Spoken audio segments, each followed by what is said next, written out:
రామచంద్ర ప్రకారమునకు పెట్టు 10,000 వరహాలు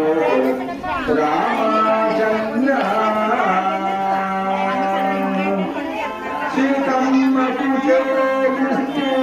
చింతకు పథకము రామచంద్ర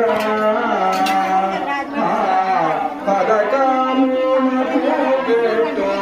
10,000 వరహాలు రామచంద్ర లక్ష్మణునకు చేకృష్టి లక్ష్మణు పథకము రామచంద్ర పథకమునకు పెట్టు 10,000 వరహాలు